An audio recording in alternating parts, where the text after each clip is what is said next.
Good afternoon, everyone. Welcome to our session, Respect, Reciprocity, and Relatedness, Indigenous Peoples and Living Waters. It's a pleasure that you join us for this special session. We will have different representatives, Indigenous peoples from around the world. But before I move into the program, since we are in Sami territory, I would like to invite Inge, you have to correct me if I'm mispronouncing this, Alvinsson, the president of the Stockholm Sami Association, representing the Sami people, to welcome us officially.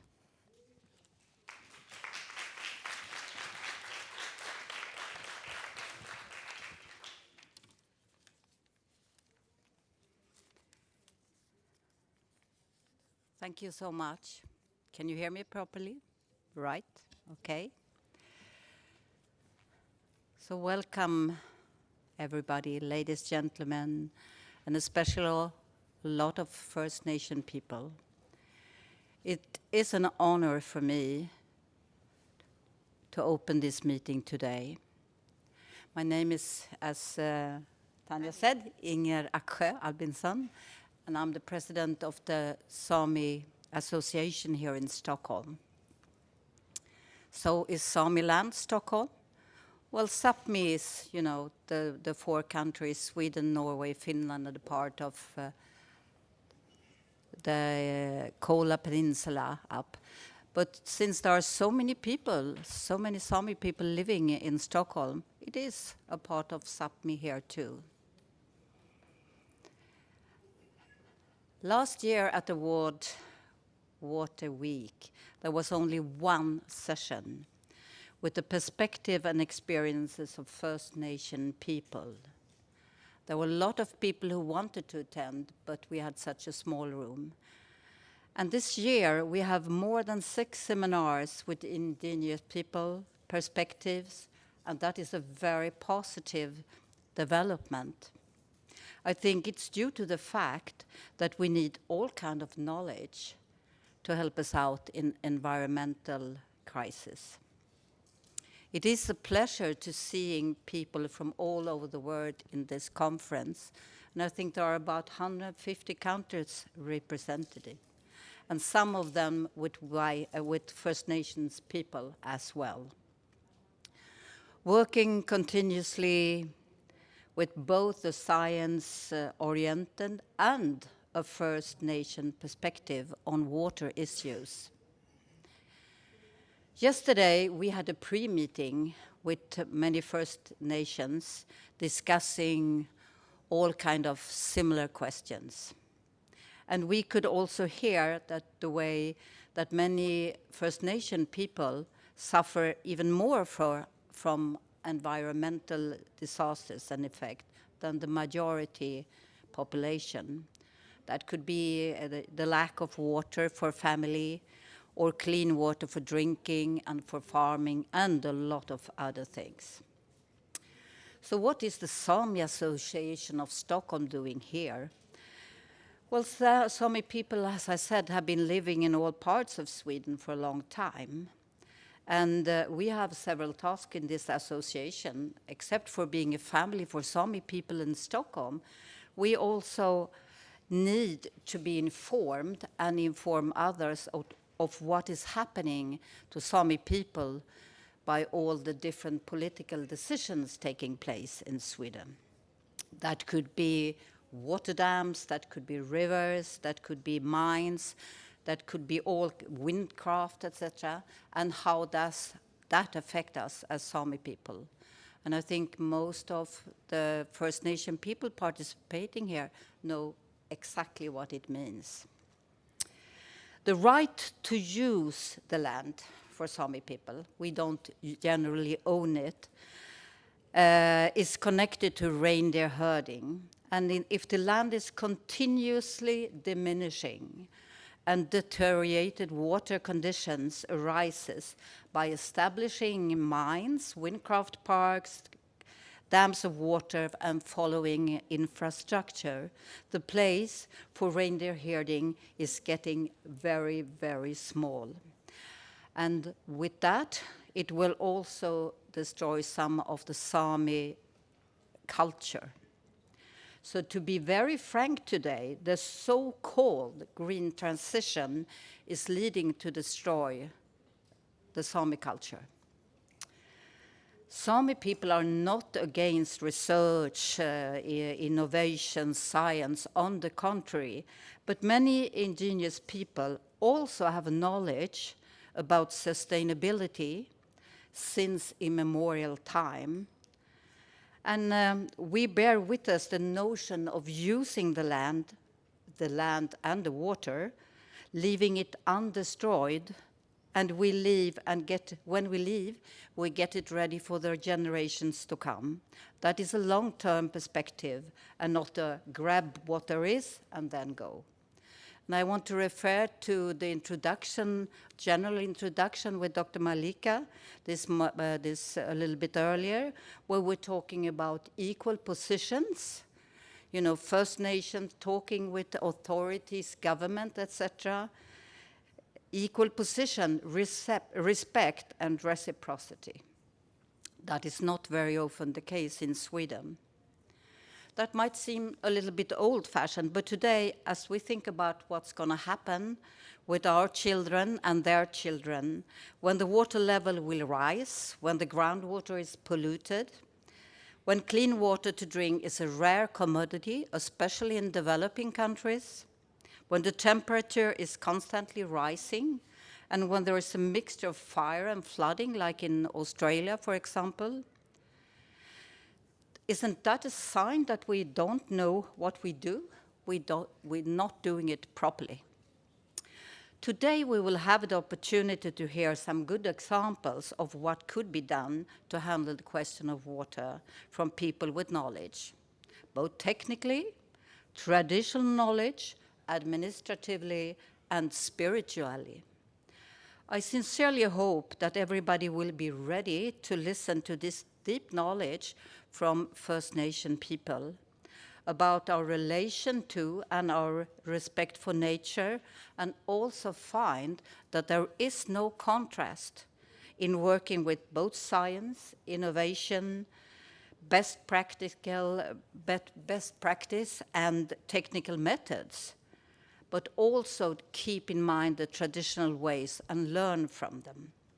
The goal in this case, for water issues this week, we have in common needs for good cooperation between different views, for the land and water to be used in a better way, in reciprocity, in respect, and in equality.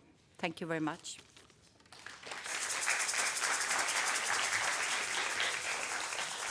Thank you very much for these words and reflections, the welcoming. I also forgot to introduce myself, so forgive me for that. I'm Tania Martinez Cruz. I'm an AYUC indigenous researcher from Mexico, and I will be facilitating this conversation.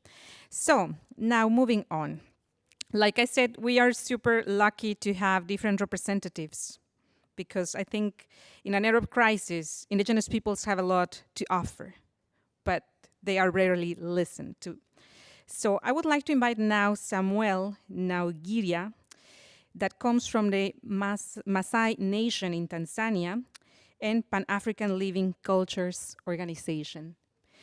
To you, Samuel, I would like to invite you to help us. We're saying we are facing a water crisis, but what is that went wrong? And what can we do differently? What can we learn from indigenous peoples? The floor is yours.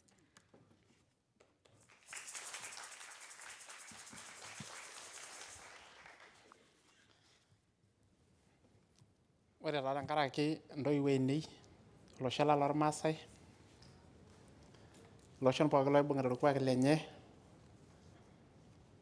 tenebo enkishui enye onkulukuok enye, naa kaisho enkanyit sapuk oleng. My name is Samuel Nangiria Taresero, and I come from Maasai community who resides Kenya and Tanzania. And I'm born and raised in a very, very rich traditional lifestyle. And I am honored to be here to speak about water, life, and the future together. Uh, we didn't want to go to the technology to show you the images because we are here, we are more than an image to speak to you.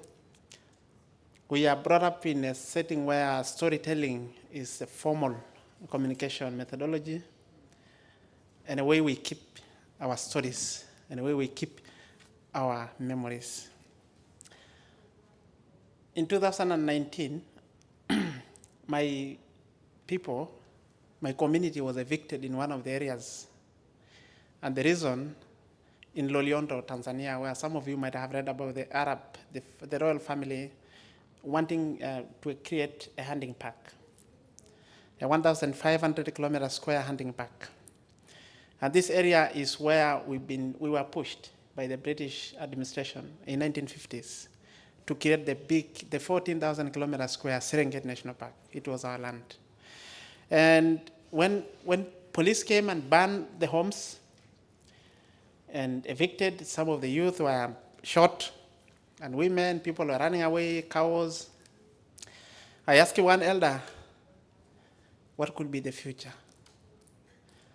He told me, no, you don't have to worry because this is not new. This is not a fashion. All the administrations, all the regimes have been fighting indigenous people all over the world. They are accused of destroying environment, they are accused, and they are not also given the respect for conserving the few very, very delicate ecosystem we have in this world. But he told me the water will speak. So what went wrong is the very day when the colonial administration separated water, land, forest, soil, cultures, and human beings. This is where the whole mess started. When you have the law that talks about water, when you have the law that talks about land and forest and wildlife in separation. Our indigenous worldview and my community has always believed that water is a blood and land is living. And ecosystem, human beings, people and their culture is part and parcel of the ecosystem. So that day is, we've been trying to show that when you talk about land right in Maasai setting, in indigenous setting, we are talking about right to a complex setting, right to a connected spirit, where you have the land, you have the forest, you have the air, you have the spirits together. And we have not been understood up to very recently, when the whole thing is out of hand. Climate change, calamities, and no one is safe. So when we get this opportunity to talk about water and how it is connected to our spiritual life, our livelihood, I hope anyone will be interested to listen. For us who are pastoralists, we are not talking about water for drinking. We are talking about water to facilitate life. Because if your cows do not get water, then it is even worse than if you didn't get water, because you can at least use a little. And we depend on waters for cows, for human beings, for spiritual and cultural processes in our community on a daily life. So the story is, we are working in Tanzania to try use a participatory video as a communication methodology to get the stories from our elders and try to do screening before people like you and others who have barely any knowledge about how we are connected.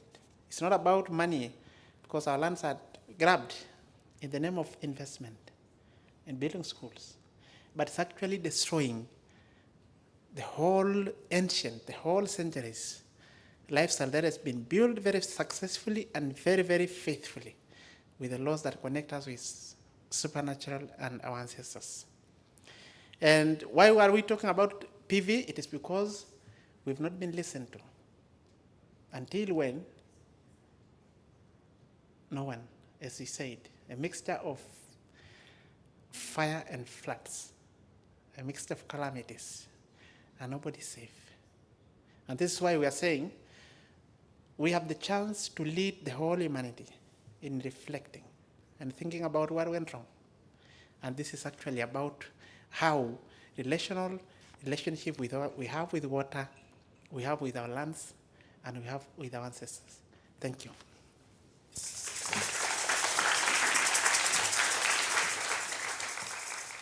Thank you very much, Samuel. I think you are highlighting a perspective that we miss frequently in what we call the water sector, that we think of the issue in silos. Next, I would like to invite Colin James from the Carcross Tagish First Nation, who is also a mother and a grandmother. She's a cultural ambassador and natural activist who practices the language, telling the stories and acknowledging place names and remembering traditional Tling and Tagish. The question I would like to ask you is, what lessons can the water sector, the water professionals that are here attending the conference, learn from Indigenous peoples and from your people in particular?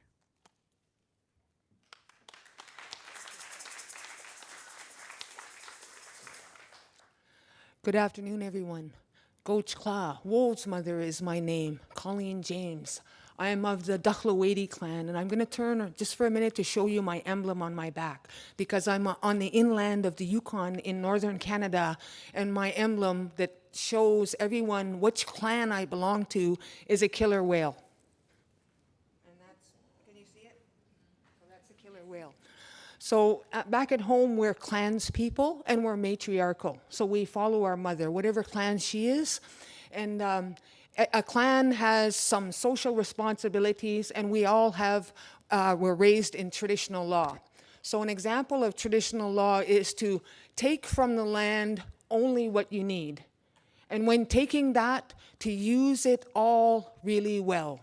We have a salmon boy story, or it's called Moldy Head, where a boy a long time ago called salmon, oh, I don't want it because it's moldy, thereby offending the spirit of the salmon people, in which they took him to live with them for 5 years until they migrated and came back up the river to spawn and lay their eggs, where he was returned to the Tlingit people, where he told the Tlingit people the struggles of the salmon and what they had to go through in the 5 years in their travels, and how they lived, and the things that he watched, just like us they lived, he said. And the old people there took care of him while he was there. And they talked about making sure that all the parts of the salmon were returned to the water. Any bones, the skull, whatever it was, that it was very important that it was returned to the water to continue the cosmic recycling of the spirit and our relationship to that salmon. So that's a story that we're raised with, one of many, to help us to have respect for the land and the water, for ourselves, for the water inside of us, for the very water inside of all of you, something like 80%. So I would like to just take a moment here, just in silence, for all of us to just think about your sacred waters, wherever you come from, wherever you live, and to just in your mind be appreciative and give gratitude for that water. Just about 10 seconds, okay? And I have water here listening as a spirit so that it knows what us human family are talking about, what we're doing, where we're trying to go, so that it can help us. And when we're done here, I'm going to return this down to the nearest water body here. So all the waters in the world can know our spirits and our intentions. Join me now in appreciating and being grateful for water and your special waters.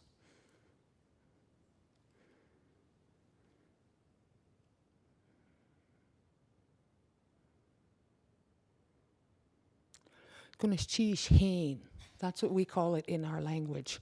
I also brought 10 vials of 10 water bodies at the headwaters of the Yukon River in Yukon that we revitalized the place names for. And within those place names, like Big Fishtail, Big Fishnet, or ice breaking up in the springtime, We started to discover things that were lost through the residential school and all those traumatic experiences, and revitalize our language and reconnect to who we really were and where we came from.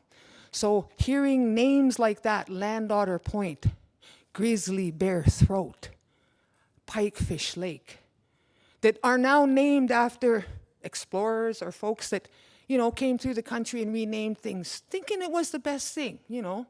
So we're finding our way back to those place names and identifying those. So we have a lot of respect for water. We don't take anything more than we need. And we find that there's not a lot of respect for, well, I shouldn't say it like that, but there's a disconnect between humanity and water.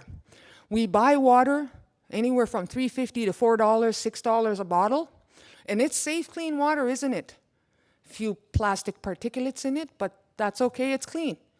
So do we drink from our natural sources in most places anymore? I know in Yukon, it's not recommended you drink from the Yukon River.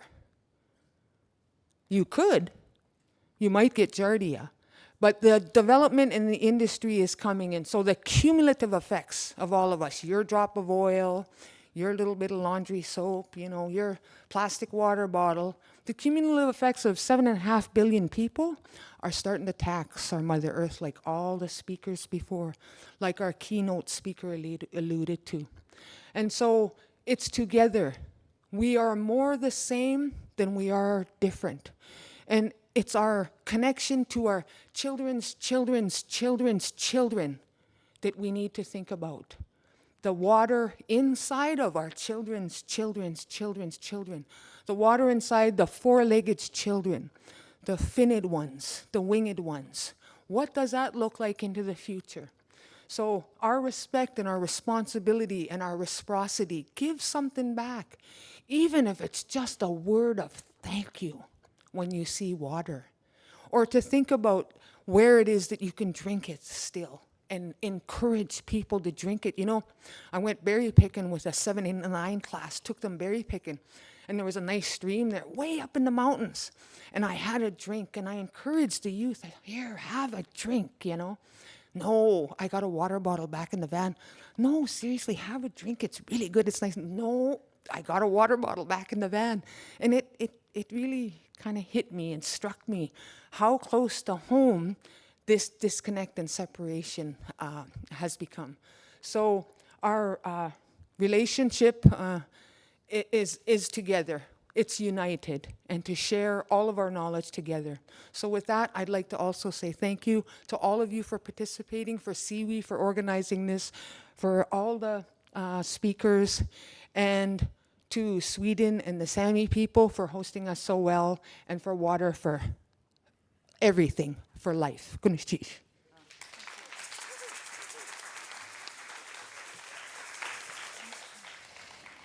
Thank you very much, Colleen. Just highlighting some stuff, we say that women are a great knowledge keepers, and we can tell that from your story, Colleen. Thank you very much. But also to remember that we say in the keynote speaker today, she was mentioning the value of traditional knowledge, but that knowledge only lives if we can guarantee rights to people, which also connects with what Samuel was mentioning. We need to have a rights-based approach. So next, I would like to move to a friend of Indigenous Peoples, David Hebert Coleman, Senior Program Manager at Siwi. And I'm not gonna present it in a big deal, in a big way, but more like, what is that you want to share with us? Because I know that people like you can learn and be friends and support what we're doing. The floor is yours.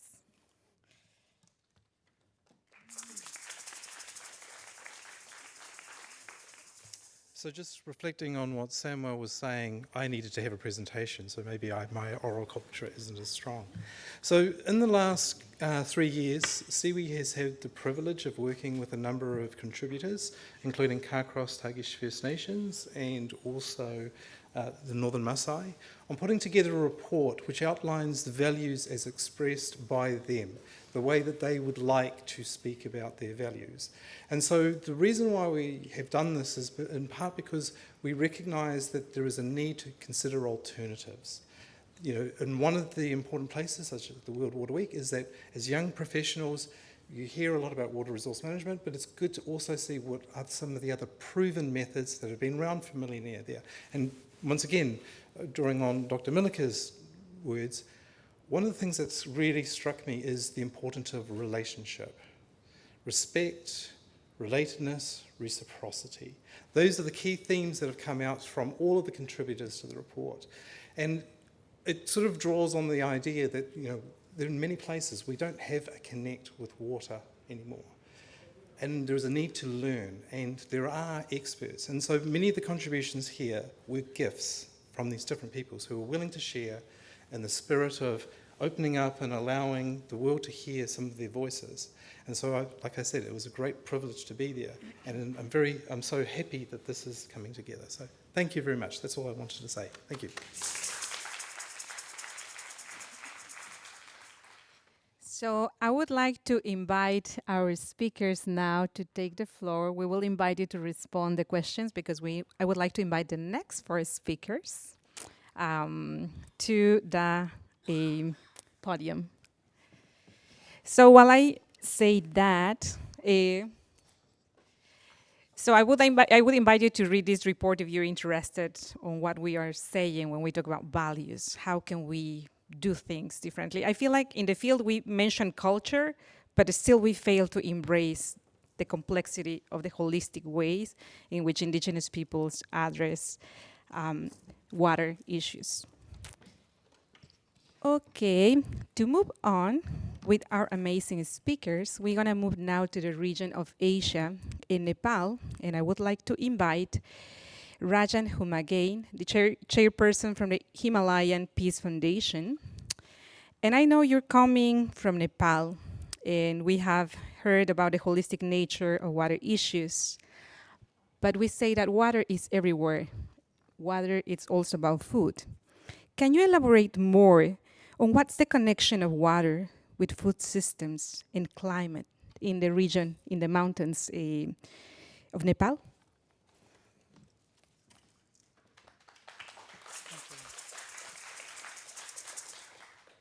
Thank you, Tanya. Thank you so much, everybody, for being here. Thank you so much, Shiri and organizers, for having me here. I would like to start by giving an example of how water can give an identity to a country. Like, I travel frequently. I lived outside of my country for years. And when they ask me, where are you from? Then I said them, okay, I'm from Nepal. And 90% of the people don't know where Nepal is. A lot of them think that it is part of India or Pakistan, or, a lot of people don't know where it exists. And I tell them, okay, do you know a country of Mount Everest? And a lot of people, like majority of people, know it. So, a mountain or source of water, that gives an whole identity, not just for a community, but for a country. And that makes us very proud. I think that is a very big value adding to, a lot of people trying to understand what water actually can do, not just to a small place or, a local or a smaller group, but for a country. And I would also like to add that we have a district called Dolpa, where in June, very close to June, it depends on how rain is like, there. So there is caterpillar fungus.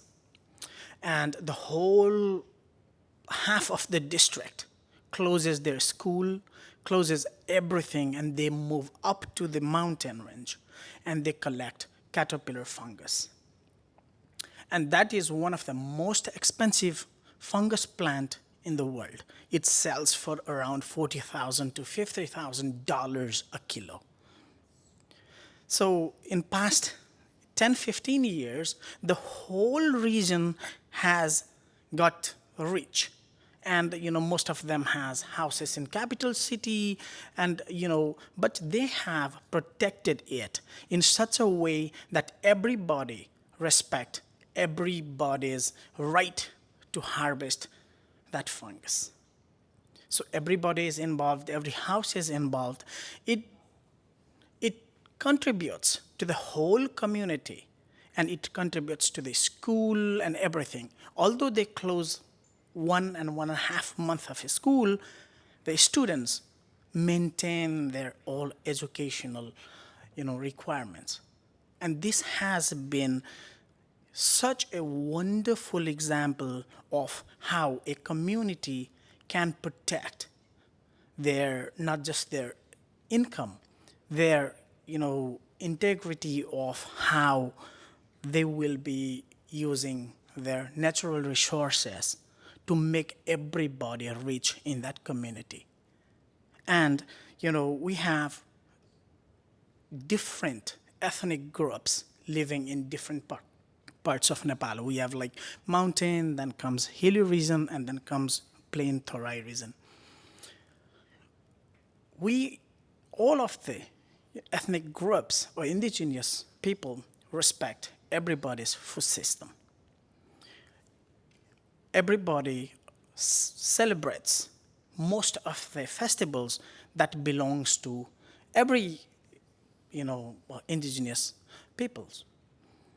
And this brings respect for water. Most of the indigenous peoples worship river in Nepal. We worship the shores of river. Not just that, in rainy season when we don't get rain, there is a tradition of, having wedding of frogs. There is like, every year, 2-3 incidents where there is news coming in, okay, they worship, they bring 2 frogs and they marry them. And then, there is a tradition, where people think, that brings the rain. So, a lot of people have different values, cultural values, personal values, economic and social values, and respecting them for all of their food systems brings a strong community where everybody can contribute for their water system, food system, and then it goes on, educational, social, everything. So not just we have, good things, what is going on, people know with this, but we are going through very big challenges. The mountain I told you is like, snow are melting very fast. And government literally doesn't done nothing. And it is, we don't know, Nepal is one of the most vulnerable country from, climate change. But things are not being done.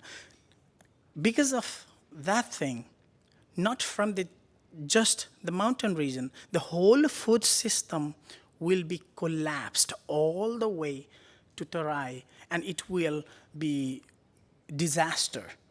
We will not just lose snow. We will lose food. We will lose land. We will lose rivers.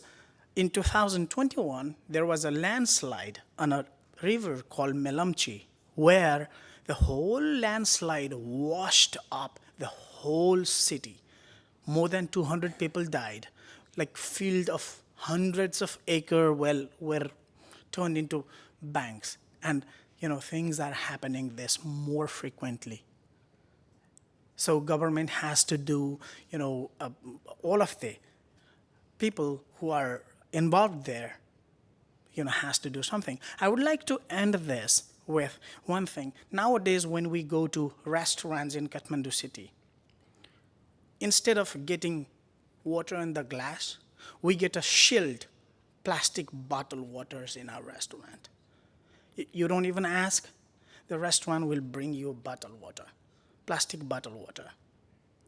And I think this is the time for all of us. It might be only Nepal, but there might be many other countries and communities going through this. I think it is the time to bring back our glass of water to the table.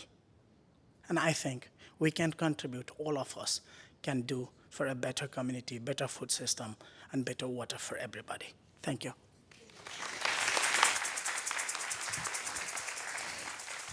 Thank you, Raj, also for highlighting the role of the collective and how communities support each other and have these communal ways of sharing. Now I would like to take you to Latin America, or what is called Latin America, with Tamikua Patasho Faustino. You correct me if I'm mispronouncing your name, from the extreme south of Bahia, Brazil. And I would like to ask you, we have said several times that water is so important for life, but I still think we fail to understand some of the relationships, the sacred relationships that we have. And I have learned from you that there's something called the full moon ritual, and I would like you to explain more about this to us. Thank you. Marcia is going to help us to interpret because she's going to be speaking in Portuguese. Thank you, Marcia. Thank you. Intiniato Tamikon Pataxó. Boa tarde a todos. Meu nome é Tamikon Pataxó. So good afternoon. My name is Tamikua Patashaw. E a importância da água para o meu povo Pataxó é muito sagrada, é como se fosse parte de nós a água, porque é através da água que nós vamos buscar nosso marisco. So the importance of water for us in our community is extremely, extremely important because everything comes out of the water. É através da água que nós preparamos o nosso alimento. So through the water is where we can prepare our food. Água para nós é espiritual. The water for us is spiritual. A água para nós não conseguimos pensar em viver sem ela. We cannot even think about living without the water. Porque o nosso ritual Because our main ritual sagrado, dependemos toda a nossa principal base é a água. So our sacred ritual is based in water. É ela que nós trazemos nosso peixe, nossos mariscos. It's from there that we bring our fish, our mussels, nossa bebida principal, our né? main drink. Na noite do ritual, que é sempre na lua cheia, é uma vez por mês. So in the night, during the ritual, that it happens in every full moon, onde toda a preparação feita com nossa água sagrada, nós passamos a noite na beira da fogueira. So all the preparation of the full moon ritual is based on the water, and everything is used with the water of the sea and the mangrove. And we pass all the night during that night in front of the sea. Após algumas horas de ritual, pela madrugada, After some hours of the ritual, nossos guerreiros, mas somente os guerreiros, our warriors, but just the men, sai da nossa oca sagrada, get far away from our sacred space e vai buscar o nosso sol, o nosso amanhecer também na água. and they go to bring our sun and everything that is sacred also in the water, so by the sea. Nós, as guerreiras, ficamos esperando na nossa oca. We, the women warriors, we stay in our sacred place waiting for them to bring the sun. E os guerreiros vêm cantando no ritual e trazendo o nosso amanhecer, o nosso sol para nós. Então, And the warriors bring our sun back to us and give us, me perdi. trazendo o nosso sol, o nosso amanhecer. Yeah, it brings our sunrise and our the sun back to us. É que eu falo um pouco correndo, né? Aí Yeah, she talks a little bit fast, so sorry. vou tentar ser mais. E nós sentimos que quando essa violência contra a nossa água, que é a contaminação dos nossos rios, And then we feel that our everything that is happening that is contaminating our rivers and mangrove and sea. é como se também nós perdêssemos a metade das nossas vidas, né? It's like we also lost half of our lives. Hoje, muitos não têm a consciência da importância da água, que é tão importante quanto nossa mãe natureza, tão importante quanto as florestas. Most of the people don't know the importance of water, the importance of nature. It's the same importance that have. It's like the Mother Earth. It's the same thing that we think about water. The water is like, se chama de pai natureza, né? Of Father Earth, they call. E que eu gostaria de que todos tivessem essa consciência que a água é vida. I would really like to ask everybody to have this conscience that water is life. Que nós precisamos dela para sobreviver. That all of us need water to survive. E muitos não estão tendo essa visão. And many people are not having this vision. Lamentável, porque quando uns lutam para sobreviver à nossa água, It's very sad that while some people are fighting so much to keep our waters alive, a ganância de muitos fazem com que nós perdemos essa essência. yeah, financial aspects and financial Nossa essência. makes people lose their essence in life. Mas enquanto eu tiver vidas, sempre lutarei. And but while since I'm here and as much as I have life and I'm here in this earth, I will Para defender as vidas. be here to defend lives. E quando eu falo vidas, And when I talk about life, não é só a vida dos humanos. it's not only human lives. Quando eu falo vidas, é da nossa água, dos nossos pássaros, When I talk about lives, it's about everything. It's about water, it's about our birds, it's about nature. eu quero o nosso planeta em pé, I want our planet up and alive. que é o coração da Amazônia, né? O nosso coração, vamos supor assim. Mas também nós queremos a água, nós queremos nossa água de qualidade, nós queremos uma água potável. We want our earth alive. We want the water alive. We want to be able to drink our water. Mas, infelizmente, nós somos agredidos quando empresas grandes invadem nossos territórios, poluem nossas águas e atingem a nossa alimentação. But unfortunately, we are really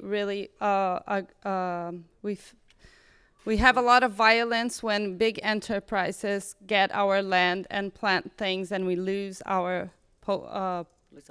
the water that we can drink. Então, eu só quero agradecer pela essa oportunidade, So I'm really thankful for this opportunity, principalmente aos parentes Sami, especially from the Sami community, que me deu a oportunidade de eu fazer essa troca de conhecimento com eles durante 15 dias. that gave me this opportunity to exchange knowledge from these last 15 days. Em bastante troca de culturas diferentes, foi várias cidades que eu passei. So we exchange a lot of knowledge in different cities. Então, é isso. Então, Nitiaueri, cada um de vocês, meus parentes Sami, meus parentes indígenas que estão aqui, e todos vocês não indígenas que contribuem para que nosso povo indígena fortaleça nossa luta. So thank you very much, especially for Sami people that are letting us step here in the land, and for all indigenous people that are together here. Obrigada por vocês existirem. Thank you for all of you for existing.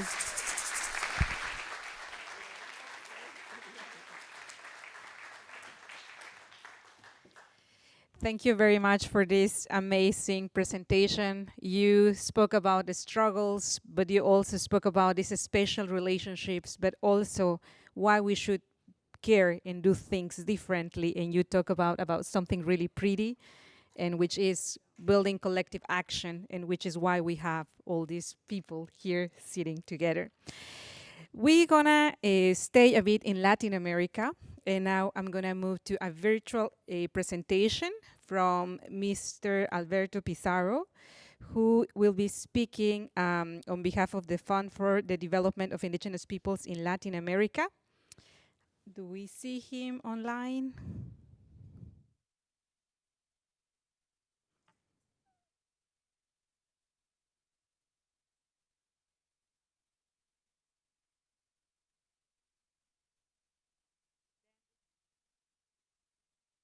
Right. And the next speaker, it's a powerful woman, Rochelle Diver. You correct me if I mispronounce anything. From the Anishinaabe, she's an Anishinaabe woman from the Great Lakes. And I would like to ask you, Rochelle, how does your nation contribute to water governance in your region? But also, what are the different barriers that you face? The floor is yours.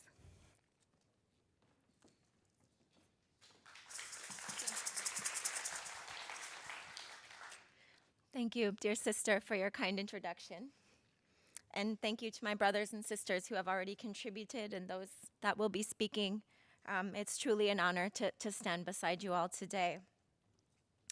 As Tanya said, my name is Rochelle Diver. I'm Anishinaabe.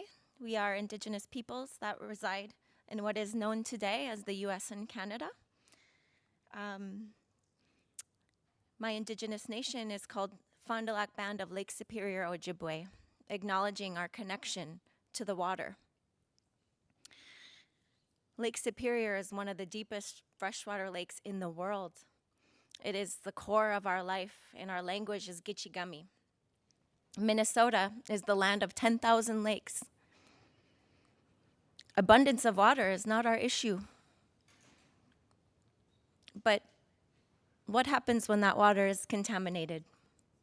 If it's filled with pesticides, mercury, persistent organic pollutants, these are issues we face today. And I'm not here to bring us down into a negative space, but I think it's important that we speak the truth about what we face, because that's the only way we're really going to have candid and fruitful conversations about solutions.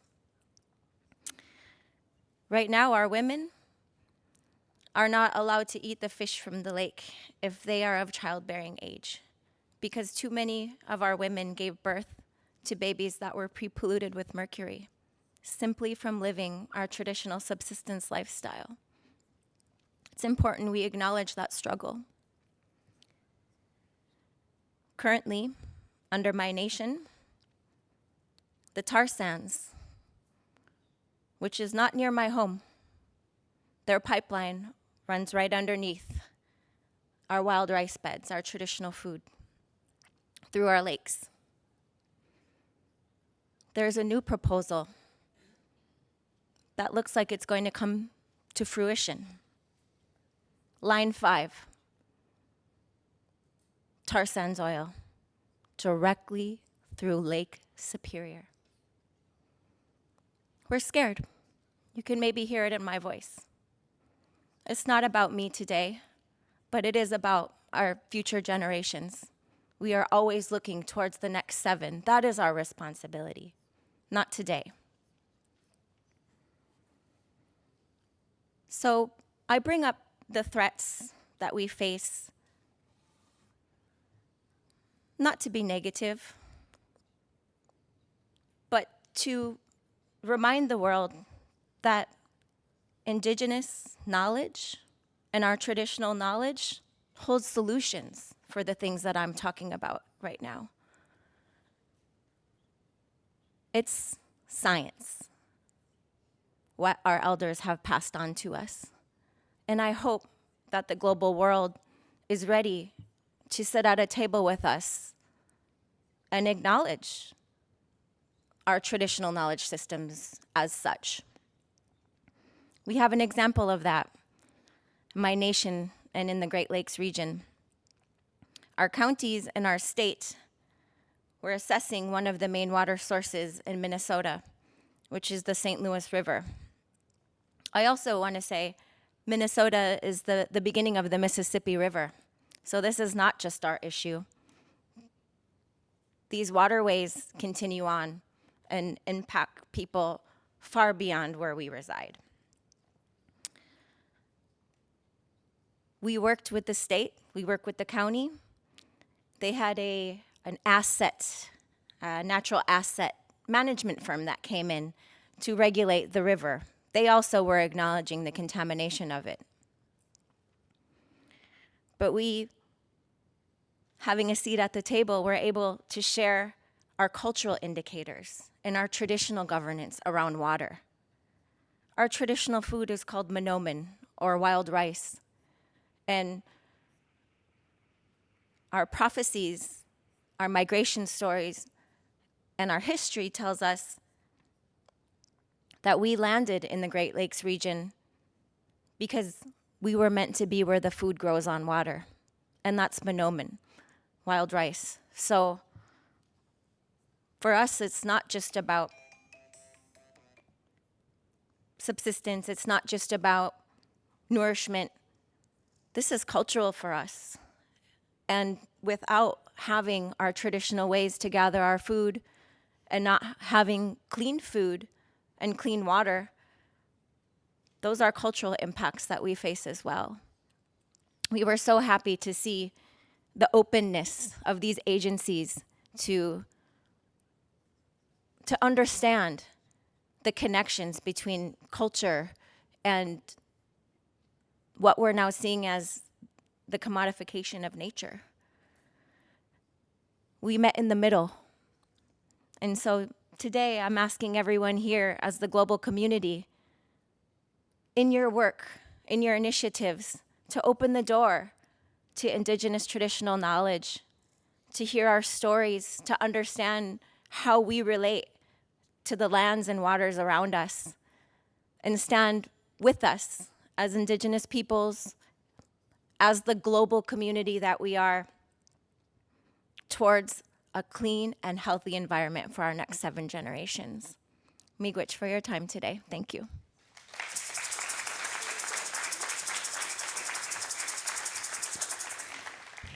Thank you, Rochelle, for highlighting again the role of our knowledge of Indigenous peoples as knowledge holders, but also for raising this invitation to all the people that is here and working in water issues to work with us.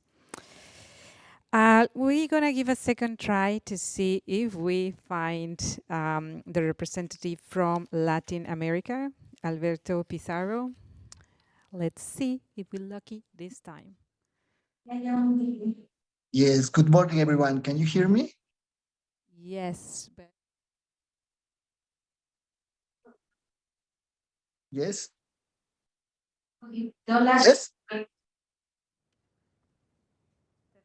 cannot see you, but I think we can play your audio, right? Okay. Yes, the audio thank you is very much, perfect. Alberto, for joining us. I'd like to ask you, because we've been discussing the different contributions that Indigenous peoples can bring to the table in relation to water security. Can you share a perspective from Latin America in your organization? Yes. Yeah, thank you so much. Well, good morning, everyone. As you know, the Fund for Development of Indigenous Peoples of Latin America and the Caribbean is an international public legal organization established in 1992. In relation to our work in of the water, we can say that we building upon FILAC facilitate a series of virtual meetings known as dialogues from the worldwide of indigenous peoples. These dialogues were instrumental in generating recommendations for the World Water Conference. Recognizing the significance, it was deemed essential to use the report of the United Nations Special Rapporteur on the human right to drinking water and sanitization, Pedro Arrojo. This report was widely disseminated and formed the basis for our discussion involving diverse organizations. The purpose of these dialogues was to create a platform for sharing and examining the circumstance of indigenous peoples concerning water in Latin America and the Caribbean. This platform aimed to facilitate advancements in the development of shared agenda among these communities regarding the human right to water for sustenance.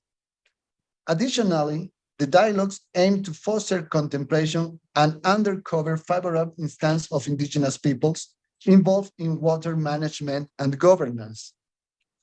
FILAC organized a total of 4 dialogues with regional indigenous organizations, indigenous youth, indigenous women, and government representatives members of the FILAC and public entities responsible for water. The dialogues from the indigenous cosmovisions convened by FILAC were structured around working groups to enable participants to share their insights. These reflections aligned with the themes addressed by the United Nations World Water Conference, resulting in the following perspectives from indigenous peoples. 1, water for health. 2, water for sustainable development. 3, water for climate change, environment, and resilience. 4, water for co-creation. And 5, action in the water decade for sustainable development. The conclusion of the dialogues were: water is the origin of sustainable life, involving health and vitality.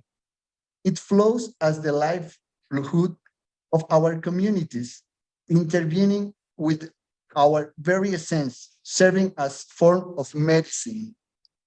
The holistic view of indigenous people encompasses water, territory, and languages are interconnected components. These facets are perceived as interviewed, much like the synergic blend of indigenous wisdom with other knowledge systems. To us, rivers, mountains, and jungles embody spirits that safeguard these realms and are intricately tied to our existence.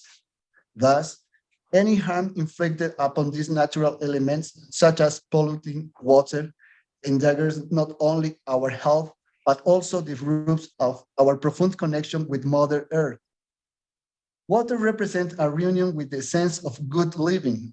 The wisdom about water has been passed down through generations.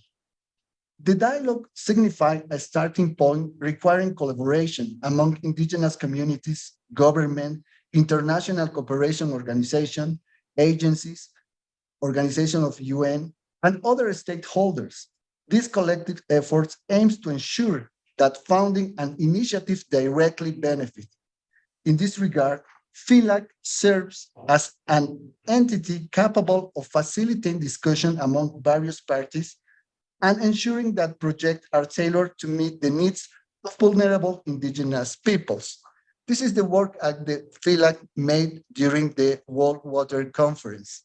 Thank you so much.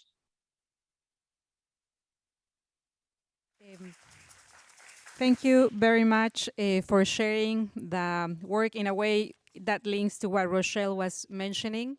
Organizations need also to learn how to work with us because we have a lot to bring to the table, but still there are many challenges to get this voice heard, but also to have a meaningful participation.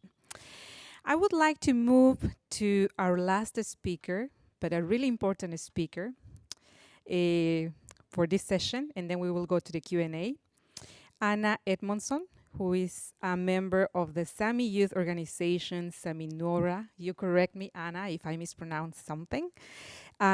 She's a Sami woman from the Lulesami area outside of the Hokmok. You have to help me with that later. And she's studying nursing at the Umea University. We have discussed about the different challenges, and we always say the youth hold the future.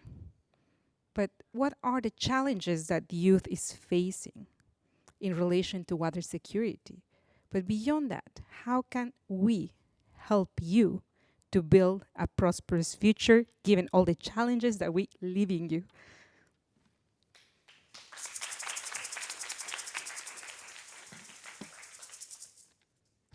Thank you so much, Tanja. I've got to bring out my papers. There we go.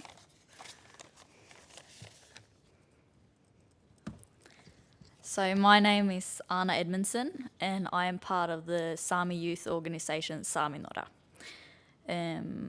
Tilde Renman is also going to come this evening, and she's also part of the board. For us in Sami Nora, it's an honour to be invited to events like these, where we can share both wins and struggles from different parts of the world. It's also nice to see the importance of water being highlighted during these days for the sake of our survival of our beautiful planet and for our future. I belong to the Indigenous Sami people and come from the Lulesamia area outside of Jokkmokk.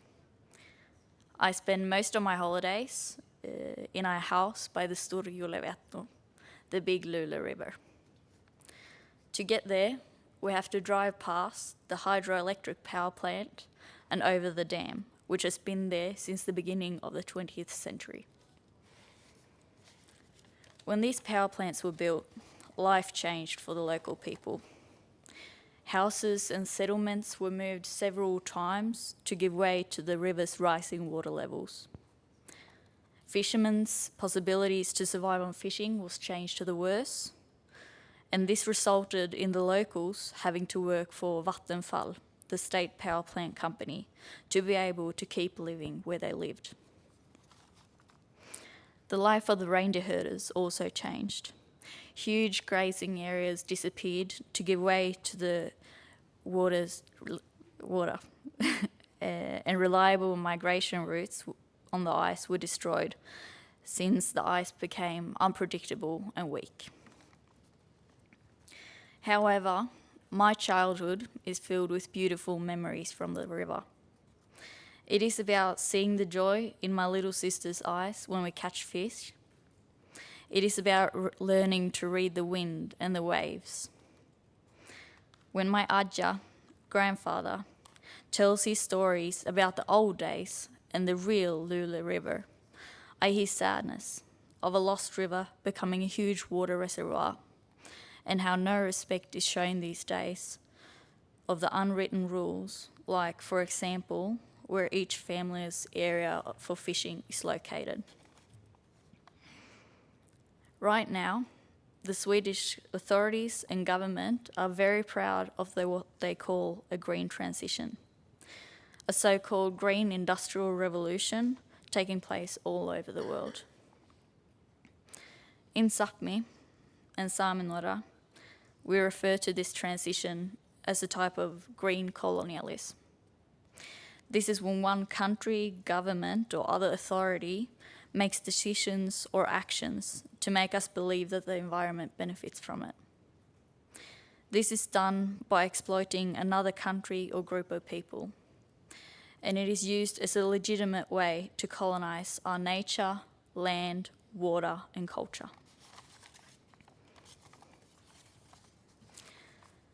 Gallok in Jokkmokk municipality, close to my home areas.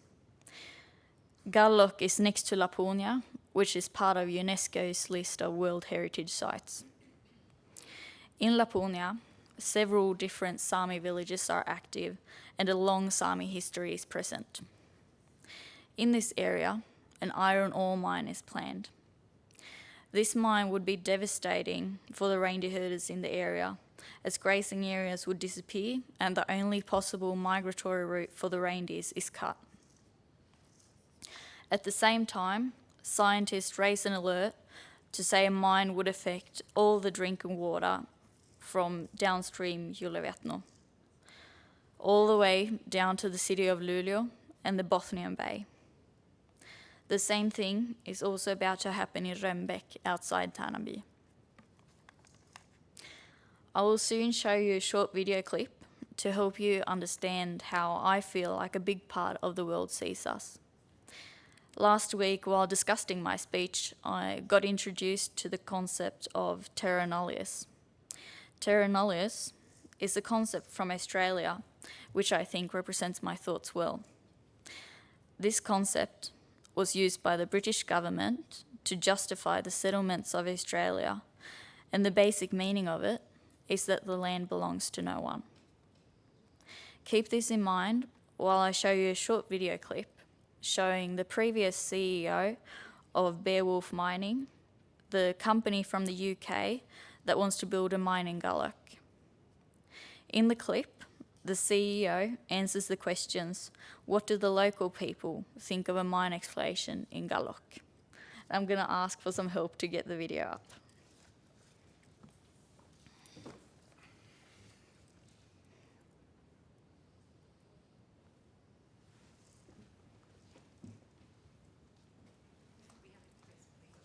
Just press the middle button. I show this slide primarily to people in the UK and Ireland, because one of the major questions I get is, what are the local people going to go ahead and say about this project? And I show them this picture and I say, what local people? You know, there are people there. We spend a lot of time in Jokkmokk and other areas around there talking to people. The basic response has been positive. But you know, the population density here in the North Sweden, as you know, is very low. People in London aren't aware of that. You know, the population density in London, in the UK, is about 400 per square kilometre. Up here, it's 2.6. It's dramatically different. What local people?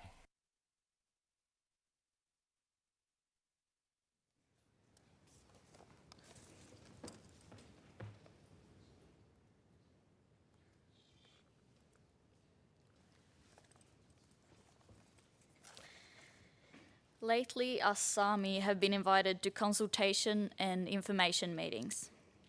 That is because the new developments on our lands and waters are supposed to be done by the book, in collaboration with the Sami people and the locals. Yet, not much respect is shown for our voices. Listen to us. Stay a month with us, in person, in Sápmi, and see how the development really would affect us. Many of these explorations would give jobs for a couple of years, but after that, all we're left with is a destroyed nature and no possibilities for our normal life. Many of these explorations would, like for my grandfather, force people to leave their livelihoods to work with the so-called developers. Within the area of the planned iron ore mine, every little creek, mountain, and mire has a name and story of its own. And of course it's not visible that the Sami people have lived there for generations and generations, as the previous generations made sure to not leave any traces behind for our future generation to take care of. Often I wonder why today's society seems to look for knowledge which is already there. Knowledge of importance toward future sustainability, climate stability, and a healthy ecosystem. Knowledge that we, the Indigenous people, already have gained through generations and already have. So listen to us and then act in whatever way you can with a future healthy ecosystem and fresh water in mind. Because how hard is it to understand that we cannot eat money or iron ore, and what's the use of electricity if we have no clean drinking water left? I am here to represent the youth, our future. It is a huge responsibility that I take great honour in presenting. I see so much strength and hope in our youth, how we stick together and help each other in difficult situations, even over state borders. And I want to finish this presentation with a recap of what can be done. Stop the mines in Rönnbäck, Gallok and the green colonialism. Increase the local and Indigenous peoples' influences in decisions that affect us. Ratify ILO 169. Listen, respect, act. For your children, for the youth and for our future. Gihto, thank you.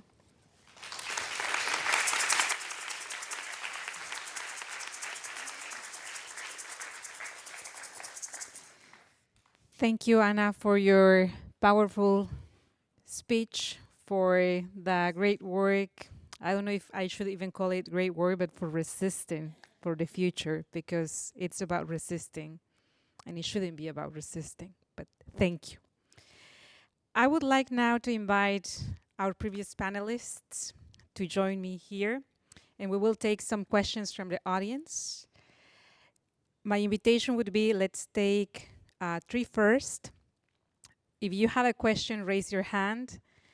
If you have a specific person in mind that you would like to address that question, please feel free to do so. Otherwise, any of our speakers, I'm pretty sure, would be happy to answer.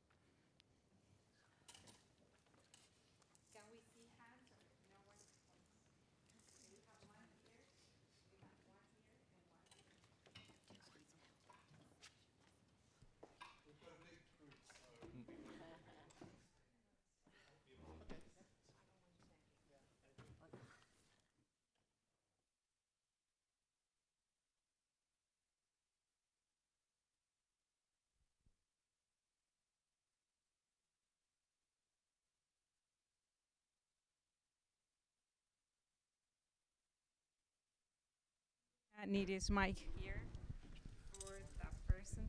Can we hear the first question? Go ahead. Samuel, come here. Hello? Yes. Hi, everyone. Thank you very much for all the stories on the stage. Very moving and very interesting and very important for all the challenges we face today. Traditional ecological knowledge is not really something that can be taught or shared through stories or through education. It's something that's lived and passed on through generations and is ingrained in society of the people and how they live. With that said, with the problems we face today, using traditional ecological knowledge or practices from it is increasingly important to kind of address the situations we've created ourselves. So I'm wondering how that can be done without appropriating the culture or without taking from it or making it, declining it in any way. Anyone, please feel free to answer. Thank you. We take the first 3 and then you can elaborate. So we have the first one on traditional knowledge we had set here. Okay, she's bringing you the mic. Hello, thank you so much for the wonderful session. And like Ms. Colleen said that we are more similar than we are different, and I just wanted to comment on that.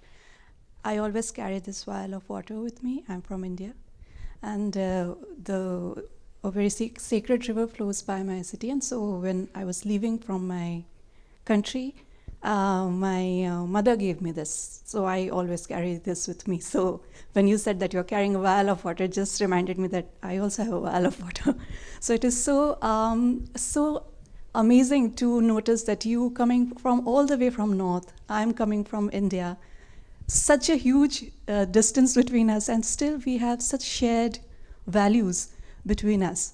And so when we talk about that the youth today is really facing this challenge of being disassociated with their traditional values. This is something I feel, and I do not know, probably you might also agree with it, that given the huge importance and a lot of pressure of being able of the Western education to fit into the Western education, that we are slowly and gradually losing touch from our base and traditions, because everybody is just trying to fit into the Western concept of lifestyle, which also has, of course, everybody has their own traditions and culture, but it is very far away because since industrialization, they are so focused on monetary aspect and a very superficial value system, that the deep-rooted values that we hold, they are getting lost in the way. So do you think that maybe this is very deep-rooted mindset of us, which has probably emerged due to colonialism, that we are not able to get back to? And what can be done to go back to our roots despite the Western education, which is prevalent in almost all of our countries? Thank you. We have a third question. So just to remember, the first one, how can we fight misappropriation of knowledge? How can we get back to our roots, connect with traditional knowledge? And the third question here is? Thank you very much, all of you, for your participation and your perspectives. It's perhaps a difficult question. How can we have respectful dialogue when there is a conflict between traditional beliefs and attitudes and teaching and understanding today? So I work with a community where there's a traditional belief that in times when the rain hasn't come, the response to that is mass deforestation through burning, so that the mountain spirit will put the fire out by sending rain. So how can we sort of respectfully, constructively introduce topics like soil erosion, environmental contamination, where the traditional and spiritual belief says that is a good thing to do? I'm falling. No. Just to make it more exciting. I think I'm going to give the mic first to I don't know if you want to go, the host, the Sami, or anyone else. Okay. And then you can pass to anyone that wants to answer. The question I think was very important for me, as you talked about, the Indian lady, is how can we sort of relearn? And I think it is never too late. You can just go out into the forest or into the water, or you could go anywhere and you can listen to Mother Earth. You can listen and sort of, if you say talk with the trees or whatever, but if you just go out with your heart open, your eyes open, your ears open, you will. It's so easy to reconnect. It's easier to reconnect to nature than to put in the mobile for reloading. So that is never, ever, ever too late. Well, that's my personal opinion, anyway. Anyone else wants to add? Okay. No. Do you want to talk about the appropriation? Yeah. Anyone? And then I'll answer her question. Okay, thank you so much for the questions. When somebody asks me, how can we reconnect? Then I will, if that person is from the mainstream society, I will probably ask, are you feeling? Why do you think you need to reconnect? Because we've not been given the ears. We've been talking as indigenous communities for many, many centuries about how we relate and how we keep and how we've been jealously protecting our cultures. In our community, a community I come from, Maasai community, we have a parallel traditional schooling system. It's not just like an accident that we have maintained our knowledge, our language, our tradition, our cows, living with wildlife, and it is something that the community is putting a lot of effort, a lot of money in terms of time. Elders are doing a lot to train us, to train the youth to keep up to the cultures. So for mainstream or rather for our indigenous community, It is so easier, as my mother says, to reconnect than to do the otherwise. It is so easy to see the value of a protected ecosystem or territory or a concept than to imagine how long it has taken to be destroyed. And we are open. Indigenous people, communities, we will really be leading the world very soon in going back, because that's the only option we have now, to come and listen and talk and reflect together as human beings, because nobody is safe. So for us who are struggling to keep and talking about the connection with water and soil and spirit, and regardless where we are,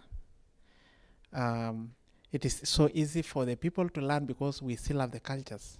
We still have some of the old traditional systems that can show you how we've lived very, very responsibly within the land and within the waters, within the ecosystem, and maintaining our languages and so forth, even despite the fact that there are a lot of other pressures forcing us to change, and eviction and all this. So for me, I think you are welcome to change. I know there are those challenges, but at least for the case of the Maasai, for those who have gone to Kenya and Tanzania, Masai Mara and other places, Ngorongoro, Serengeti, and northern Tanzania in general, Samburu, you will bear witness that we are actually trying to maintain relevancy within the changing social, economic, and cultural environment. Thank you. I'd like to quickly address this excellent question about Indigenous traditional knowledge and science. This is a question being contemplated right now in many different fora, but particularly the UN Framework Convention on Climate Change and the Convention on Biological Diversity, specifically the Kunming-Montreal Global Biodiversity Framework. So it's a very timely question, one that's been debated in many different ways. I'll use an example from my community. We're fishing people, of course, but we were seeing one of our lakes being depleted from commercial fishing. So we tried to engage with the communities that were accessing this lake. We, as First Nation people, stopped fishing to be able to allow that lake to revitalize itself. They saw the indicators that this was coming. They tried to warn people to cut down on their fishing, to try to only take what they need and what they need for their families. But we weren't listened to. And now nobody can fish in that lake. And we're not sure if our walleye are going to return. So in that regard, we're happy to share that knowledge. Of course, it gets, when we're talking about plant biodiversity, genetics and things like that, we've had those things stolen from us and patented. So yes, we're gonna be a little extra careful about that. So those two examples are only leading me to say what's most important when engaging with the community, first and foremost, is going to the traditional authorities and gaining their free, prior, and informed consent. C is always consent and never consultation. Make sure you're going through the appropriate channels. Make sure any discussions are discussions with everybody having a seat at the table, and that they are Indigenous-led. So I will leave it there and pass on. So I was thinking about how the traditional beliefs go against the future planning and stuff. So I think that a really important part of that is go back to the traditions.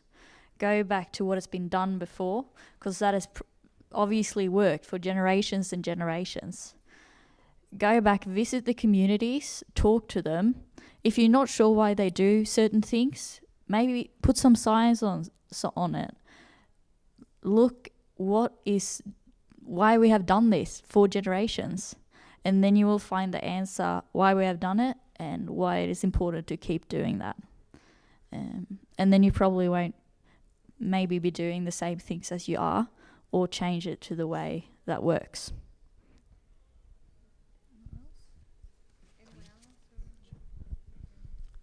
Thank you for sharing that story about your vial of water. I honor you for packing water, and I pack water wherever I go. I encourage you to pack water. Encourage your children to pack water and drink it and use it that way. If you pack 5 gallons of water, chances are you won't flush the toilet with it. You'll have a lot more respect for it and use it well. So thank you. And then when I alluded to how similar we are, you, my sister, and I are 80% water. We're carbon-based beings. We need the earth. We can't breathe without clean air. And we have a fire inside us that we call a spirit that goes out of us when we die, wherein we all maybe become one again is some of the beliefs. So we are more same, except for our education and our ideas and our concepts and how our teachers and our ministers and our priests and everyone taught us. So in some cases, we've sort of been tricked into some things. So we are very, very more same than we are different. And that's a nice place to start when you're going into a room. What was the second? The education. And so, yeah, back at home, our children are not hearing our stories. They're hearing global stories, TikTok stories, PlayStation 5 stories, beautiful, wonderful fashion stories. Our stories aren't attractive to them anymore. We're trying to put that back. We're trying to tell the stories, revitalize the language, show them how to be with the land and the water. My sister here, the reindeer herders, we have caribou back at home that for 35 years, we, Carcross Tagish First Nation people, said the caribou are dying. They're dying off. We have to stop killing them. We have to stop hunting them ourselves. We have to show the rest of the world the indicator that we're willing to do that. Prior to that, 60, 70 years, the dams went in the Yukon River, and there was the demise of the Chinook salmon. They're in big trouble, all the salmon in North America, our main food source. And so something is amiss. Something is disconnected, something is broken. And maybe it's you and I and our humanness and our relationship. Sorry, it's just we're running out of time, and then we would like also our sister of Brazil and Raj comment briefly. We have 3 minutes, so try to make it Tamikwa, I will try to make it really fast, but Tamikwa would like to comment on the question about education and tradition, because they have struggled a lot, and she wants to show the solution that they had in her place. Então, falando pouco da educação tradicional e a ligação com a escola nossa, que é diferenciada, é que, além dessas disciplinas que tem dentro de uma escola tradicional. Okay, so in her community, besides the traditional curriculum that she has to follow in the Brazilian curriculum, inside the community there is a... Nós incluímos dentro dessas ações e também reaproveitamos ela como prova de resistência. Por exemplo, dentro da matemática, as nossas crianças aprendem e já ficam sabendo desde criança que só resta 4% da nossa Mata Atlântica. So we included many cultural and traditions inside the school.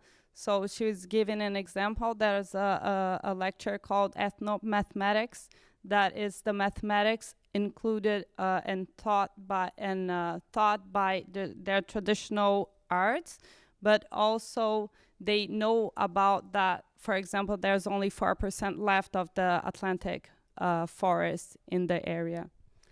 Aprende também a saber a medida de quantos hectares nós conseguimos ter dentro do nosso território. So they know also in mathematics that they are struggling to get back what it was their territory before and how they struggle and how to deal with the territory. And so they know how, what is the measure of that.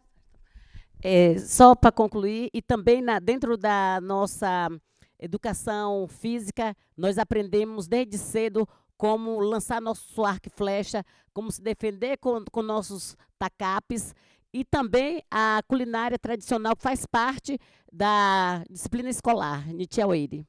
Yeah, so to end, there's many different lectures that are included. The whole community is not only the room and the classroom, the whole community is involved, and all the lectures are based in their cultural and traditions. Thank you.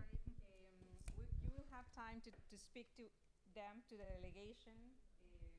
They are going to be here the whole week, so you can reach out to them if you have more questions. Just to conclude, we go to our host again, Inge Alvinson, for the closing remarks. And sorry, Raj, but we have to close. So what a pity. Is it working? Yeah?